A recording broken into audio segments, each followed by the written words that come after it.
Assalamualaikum warahmatullahi wabarakatuh. Perkenalkan, nama saya Rahmadini Putri Haimda dengan NIM C1 C021 083 dari kelas R12 Program Studi Akuntansi Fakultas Ekonomi dan Bisnis Universitas Jambi.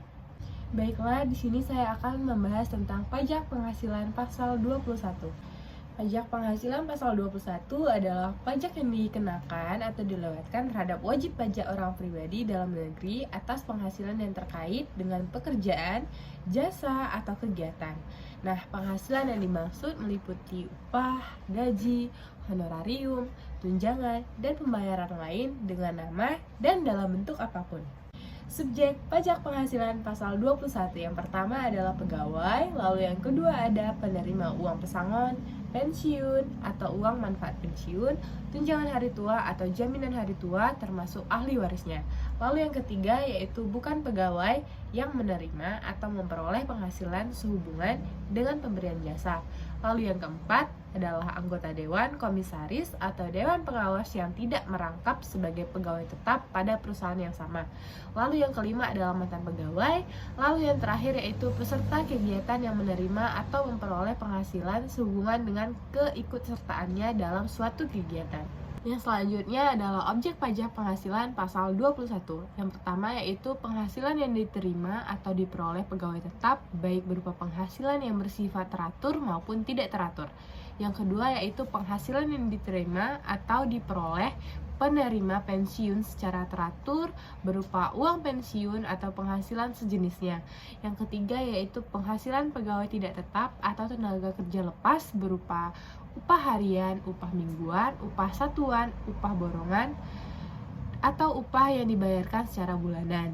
Yang keempat yaitu imbalan kepada bukan pegawai, antara lain berupa honorarium, komisi, fee, dan imbalan sehubungan dengan pekerjaan, jasa, dan kegiatan yang dilakukan.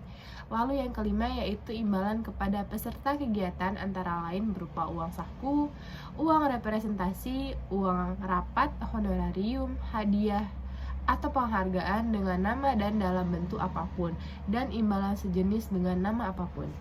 Objek pajak penghasilan pasal 21 yang selanjutnya adalah yang nomor 6, yaitu penghasilan berupa uang pesangon, uang manfaat pensiun, tunjangan hari tua, atau jaminan hari tua yang dibayarkan sekaligus, yang pembayarannya melewati jangka waktu 2 tahun sejak pegawai berhenti bekerja. Yang nomor 7 yaitu penghasilan berupa honorarium atau imbalan yang bersifat tidak teratur yang diterima atau diperoleh anggota dewan komisaris atau dewan pengawas yang tidak merangkap sebagai pegawai tetap pada perusahaan yang sama. Lalu yang kedelapan yaitu penghasilan berupa jasa produksi, tantiem, gratifikasi, bonus atau imbalan lain yang bersifat tidak teratur yang diterima atau diperoleh mantan pegawai.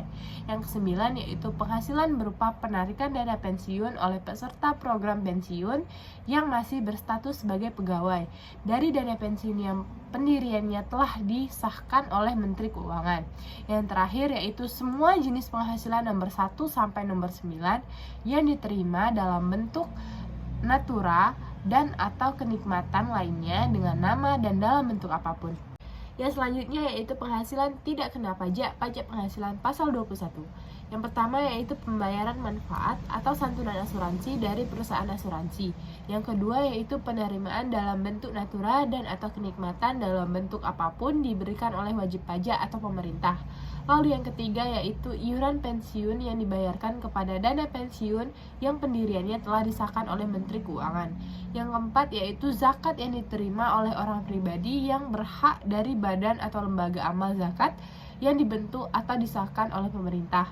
Lalu yang kelima yaitu beasiswa yang diperoleh atau diterima oleh warga negara Indonesia dari wajib pajak pemberi beasiswa dalam rangka mengikuti pendidikan di dalam negeri pada tingkat pendidikan dasar, pendidikan menengah, dan pendidikan tinggi yang tidak mempunyai hubungan istimewa dengan perilik, komisaris, direksi, dan pengurus dari wajib pajak pemberi beasiswa. Yang selanjutnya yaitu mekanisme dan tarif pemotongan pajak penghasilan pasal 21. Nah, PPh pasal 21 yang dipotong oleh pemotong pajak secara umum yaitu dengan rumus pajak penghasilan pasal 21 sama dengan tarif dikali dasar pengenaan pajak. Lalu yang selanjutnya yaitu tarif pajak penghasilan pasal 21. Yang pertama yaitu tarif pasal 17 ayat 1 huruf A Undang-Undang Nomor 36 Tahun 2008 dengan ketentuan sebagai berikut. Penghasilan dari Rp0 sampai Rp50 juta dikenakan tarif pajak sebesar 5%. Lalu yang di atas Rp50 juta sampai dengan Rp250 juta dikenakan tarif pajak sebesar 15%.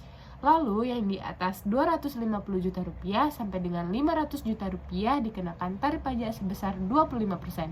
Lalu yang di atas Rp500 juta akan dikenakan tarif pajak sebesar 30%. Tarif pajak penghasilan pasal 21 yang kedua yaitu tarif khusus yang dibagi atas 4.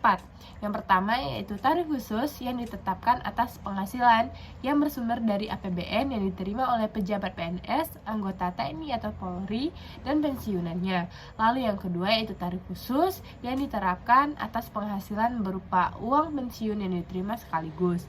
Lalu yang ketiga yaitu tarif khusus yang diterapkan atas penghasilan berupa uang manfaat, pensiunan, tunjangan, hari tua atau jaminan hari tua. Lalu yang keempat yaitu tarif khusus 5% atas upah atau uang saku harian, mingguan, borongan, satuan yang diterima oleh tenaga kerja lepas yang mempunyai total upah sebulan kurang dari Rp10.200.000 yang dibayarkan tidak secara bulanan. Materi terakhir yaitu kewajiban pemotong pajak penghasilan pasal 21. Yang pertama yaitu setiap pemotong pajak wajib mendaftarkan diri ke kantor pelayanan pajak atau kantor penyuluhan pajak setempat. Yang kedua yaitu pemotong pajak mengambil sendiri formulir-formulir yang diperlukan dalam rangka pemenuhan kewajiban perpajakannya pada kantor pelayanan pajak. Yang ketiga yaitu pemotong pajak wajib menghitung, memotong, dan menyetorkan pajak penghasilan pasal 21 yang terhutang untuk setiap akhir bulan takwim. Yang keempat yaitu pemotong pajak wajib melaporkan penyetoran pajak penghasilan pasal 21 meskipun nihil dengan menggunakan surat pemberitahuan atau SPT masa ke kantor pelayanan pajak. Lalu yang kelima yaitu pemotong pajak wajib memberikan bukti pemotongan pajak penghasilan pasal 21 baik diminta maupun tidak pada saat dilakukannya pemotongan pajak kepada orang pribadi bukan sebagai pegawai tetap, penerima uang tebusan pensiun, penerima jaminan hari tua, penerima uang pesangon, dan penerima dana pensiun. Sekian materi yang dapat saya sampaikan. Apabila ada kesalahan mohon dimaafkan. Wassalamualaikum warahmatullahi wabarakatuh.